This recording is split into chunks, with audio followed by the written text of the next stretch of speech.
cool beans. Cool beans, cool beans. The beans are cool. The beans are cool.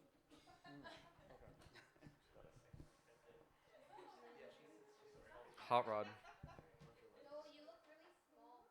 Yeah. Just broaden your shoulders a bit. What if we? Do we want to steal some chairs from the kitchen so we're all kind of on the same height? Yeah, let's try it. Or yeah.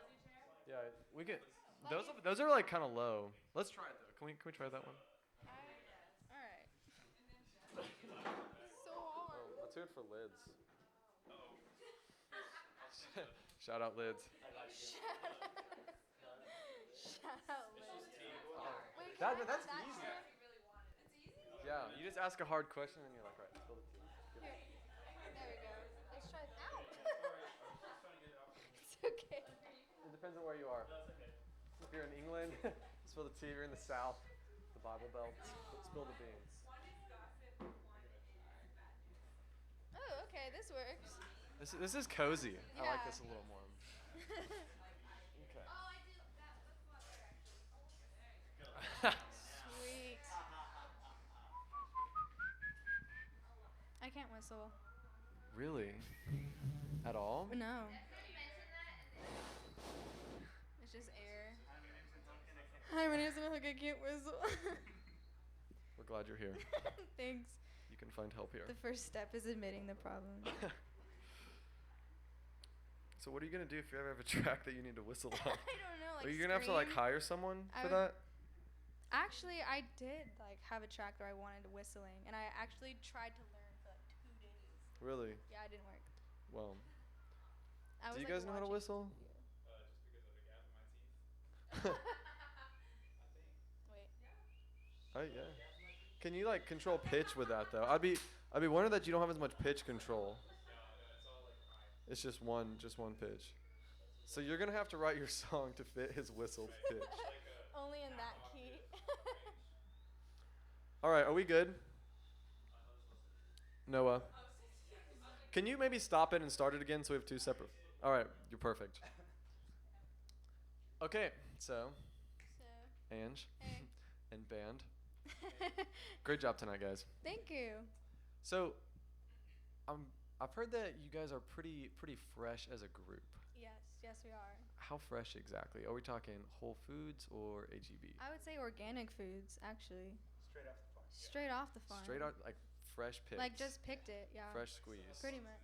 Yeah. Wow, that's how you know it's real. No pesticides. No pesticides. All natural. What does that look like in sort of a time frame though? So. Okay. Maybe if I was more like experienced with farming, I would know like what that looked It's like. alright, rookies.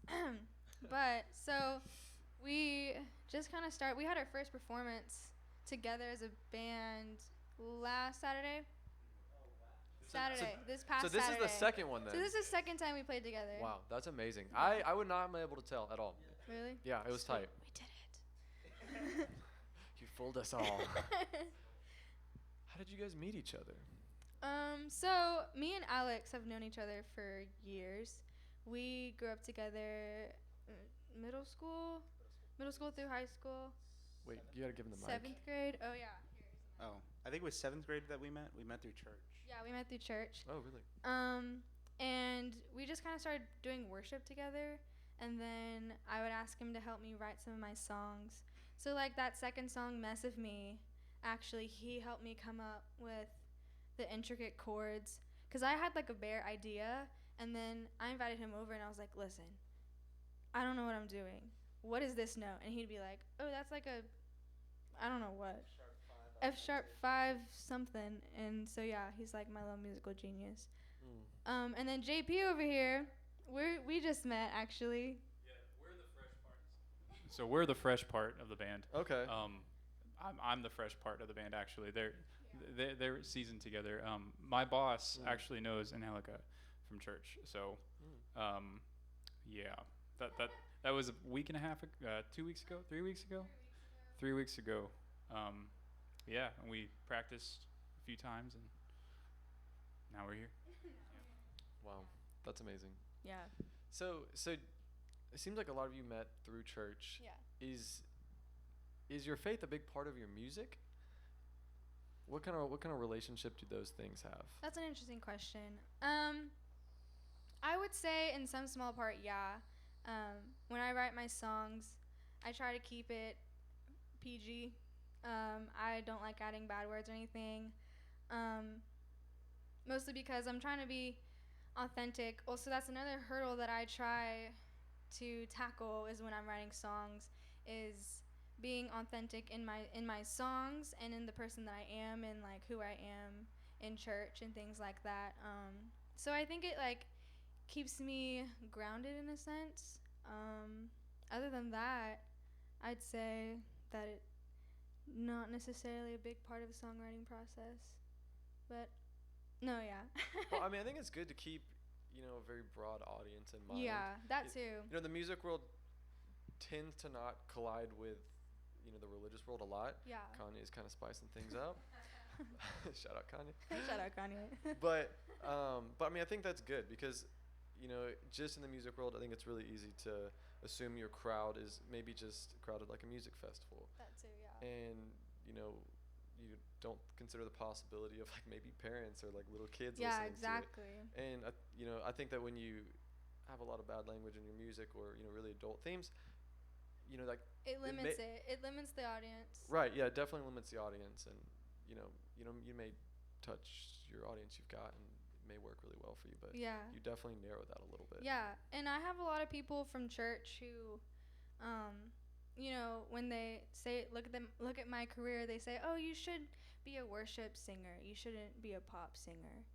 And I understand where they're coming from, and I do write worship songs, and I think that sometime in the future I wouldn't mind releasing some worship songs as well, but I don't want to be limited to it, if that makes sense. I think that we should be able to move to a place in music where you can, like Kanye, like you can release non-secular things and secular things, and it doesn't affect, that doesn't label you as just a Christian artist. Yeah, no, I completely agree. And I think that if Kanye had only ever made gospel music, he never would have reached the vast audience Right. that he has now. For And sure. so, just like, maybe adult themes in music can limit your audience, Yeah. I think being a solely Christian artist can do the same thing as well. Agreed, yeah. Where, non-Christians won't want to listen to your music. Yeah. Pretty much. Okay, so you mentioned a little earlier that you guys like to write together. Yeah. Is your writing process, is it pretty social? Are there a lot of people involved in that, or is it something that you do on your own and then you present to the band or whoever's working on it? Yeah, I think my songwriting process is pretty intimate with myself, and usually when I figure out an idea or if I'm really stuck on something, I'll show it to Alex or I'll show it to someone else who could possibly help me. But all of my songs are written straight from true emotions that I've had. So I usually like to work alone, like when writing them, because nobody can really understand what I'm thinking other than myself. So when it comes to lyrics, like everything, and even melody, everything is just how do I convey what I'm feeling right now through these lyrics and these keys that I'm using. And then I text him to spice it up. Bringing the big guns. Bringing the big guns. So what emotions speak to you the loudest in your music? Deep ones. Deep ones. Wow. I mean, I like maybe that wasn't phrased the right way. Like for myself, I consider myself to be a pretty happy, upbeat person. Yeah. But I can't write happy songs. It's just not really in me. Me neither. So for me, I think like sadder things tend to come out in my music. Yeah. Do you consider yourself to fall in a similar category, or is it different for you? Oh, for sure, 100%. I write sad songs, but I'm not sad all the time. I'm pretty happy. Writing songs is sort of just like, in a way, when people write in a journal or a diary. I do the same thing with my notepad on my phone. I just add music to it. And usually most of those word vomiting like notes that I have are pretty emotional, and I've written like maybe like a few happy songs, like, but it was only when I was really happy enough to like write down that emotion. So if music's almost a therapeutical thing, Mhm. then from what it sounds like, does writing sad songs, does it help get that out of you and get it away? Oh, for sure. Or if you're going to play them a lot, does it maybe force you to dwell on those sad things? That's a really interesting question. I've thought about that myself. I'd say it does help, and it's like it's healing in a way to get it out and to talk about it and to sing about it. Sometimes it does feel like I'm dwelling on it maybe too much when I sing the songs over and over again, but also at the same time, I feel like that's just a part of the healing process. So, I don't know, like they've helped me a lot. The songs that I've written, like Mess of Me, and sometimes I sing them now, and I just think about like how I would sing them at times when I had an emotional breakdown, and I would just sit and I would sing the songs just to get that emotion out. And when I sing it, when I perform, I'm able to notice how I'm in such a healthier state now when I sing them, and I think it gives perspective of the whole healing process. So, yeah. That's interesting. So that's kind of your internal feeling towards them. What do you think the external feeling is from the audience listening? I've heard different things, mostly the same. I've heard that my songs make people cry. Me and Alex sort of have this thing where if you don't make someone cry, you're doing it wrong. Well, watch out. It's a tearjerker. Sorry. I think it's just because I learned this from singing worship songs. Like, when I sing a worship song, I'm not just singing, I'm praying. And so when I'm singing a song that came straight from my heart, I'm not just singing, I'm telling a story, and I'm sharing that emotion. And one of the biggest things for me as a songwriter is to share that emotion with someone the best I can, so that when I sing, that person feels connected.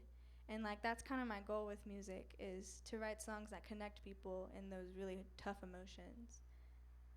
Yeah, make your audience feel understood. Yeah, almost. for sure. So how long does it take you to write a song? Because For like 4 hours. 4 hours. Okay, because I think it's an interesting thing, because there's every artist is different. Yeah. You know, like with Bob Dylan, like a lot of the songs he wrote, it's like I wrote them in 15 minutes. Mm-hmm. And then you have other songs that people will work on for years and years and years and never release. And so where do you fall in that category? Like Alex said, it usually doesn't take me very long. Usually when I write a song, it's because of emotions that I'm feeling, and so like I just spill it out. And when that happens, usually a song will take maybe an hour to get the basic ideas, and then depending on how much time I have, maybe like 4 or 5 hours to finish the entire thing. That's good. Yeah. So whenever it hits, you just have to roll with it. Pretty much. I would say she's never taken longer than a single day to write a song, but when it comes to refining and releasing the songs, mixing and mastering, that takes maybe weeks. Yeah, But that's good. Yeah. I was gonna say something else, but I forgot.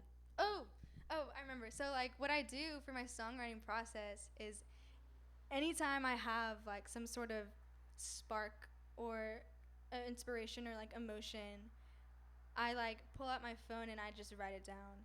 Like I have so many notes of just like one-liners that I could use. And even when, let's say, I'm really sad about something, if I don't feel like I can write a song about it, I just literally write in my notepad, and I just write what I'm feeling, what's going through my head, and things like that. So what I'll do is, when I'm in a better state to write a song, I'll just look through all my notes and remember, and because I wrote down everything that I was feeling, I'm able to pull from that emotion and then write a song about it. Is it easy to get back into that mindset when, you know, the moment's passed a little bit? I think so. I think writing it down helps. By not writing it down, I'm more likely to forget about it, but usually, I don't know, something about just writing down my emotions in a moment and then looking back at it, I guess, brings back everything. I don't know. That's good. Okay, so I think when people see someone who's an artist, it's really easy to glorify it. And like, Yeah. man, like they are living the life. Like they get to make music and play it, and people enjoy it, and it seems amazing on the outside. But artists go through a lot of struggle. Yeah. So I guess my question is, what is one of the more difficult parts about being an artist that people don't see? Interesting. JP, you want to answer this one? Sleep. Too much of it, not enough. Well, yeah. So we practiced last night. Started at 11 o'clock and we finished at 12:30, and I had to be at work at 6. So it's just, yeah, sleep. It's So are it's a you thing. a coffee drinker, or Yes, how are you going right yes. now? I've been on tea since Mm. about 4. What's your favorite cup of tea? I like Earl Grey. Oh, good call. A little lemon and With honey. Well, honey. Have you ever had it's called a London fog? Have you heard of that? Yes, a little milk. Yeah, little milk, honey, lavender. That's the Mm. move. Yeah, All right. yeah. Sleep is a big one. Oh, I mean, I guess it's sleep for me too. I don't usually drink coffee or tea, but So Steve Aoki would say that you can sleep when you're dead. How would you respond to that? I'd say that he's somewhat right. All right. Going back to the question, I would say what people don't see is the emotional investments that artists take on in their work. And it's really scary to put yourself out there and to put something so vulnerable out for the world to judge. And I think that's something that a lot of people don't understand. There's a lot of work that goes into just even releasing a song, let alone like producing it, getting the music video together, all that stuff, promoting it. It's a lot of work, and I think it goes unnoticed a lot of the time. Yeah. So the vulnerability is, or I guess fear maybe is that possibly fear of just playing in front of a crowd, like the stage fright of the in-person interaction, or is it the words of the song that you're releasing? What's the scary part? I would say it's not stage fear. I grew up performing on a lot of stages through choir and things like that, so I gained a pretty good confidence on the stage. I'd say the scary part is the lyrics and like the whole sharing my heart with people, and I really put like everything into every song I write, and it's scary to think that somebody would just reject it, like, oh, that song sucks, or like, that's boring. Does that happen? Not yet. Fingers I'm crossed, sure, knock on wood. I'm sure it will at one point. But that's when really believing in yourself and knowing who you are as an artist and as a person comes into play. Because at the end of the day, there's going to be people who don't like your music, but as long as you believe in it yourself, then you should be fine. Yeah. So when you say believing in yourself, what do you bring that other artists don't? What makes you? I would you? say there's a lot of artists out there in the world. I would say the one thing that makes me different is my passion, and that I put everything into it, and my main goal is to connect with people, and that I don't just make it about like singing.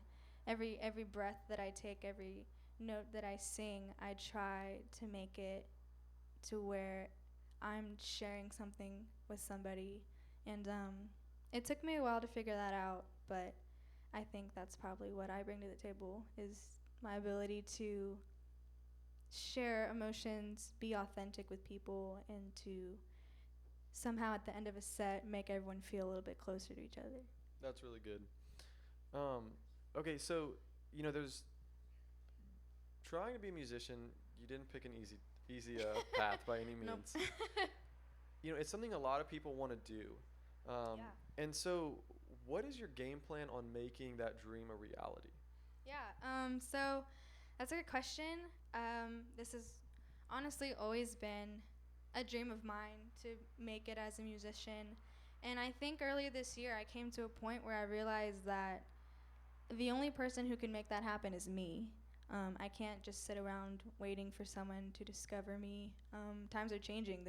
the music industry is a lot more saturated, and the people who work the hardest are the ones that make it. So, yeah, at the beginning of the year, I made like a little binder of goals to do that would get me to my goal. One was perform and do gigs, and another one was to release music on like streaming platforms by the end of the year. I think that one's probably gonna be pushed till January though. But right now, I think I'm doing pretty good. Is to just start getting out there and putting my songs out there and being really intentional with what I'm posting, and building a fan base while I can. So when I do release music, it just kind of grows from there. And I have yeah. So my next plan is to release music starting in January 2020. Okay, very good. So that was kind of my next question is, Yeah. you know, what people can be looking for. So is the album coming out January 2020?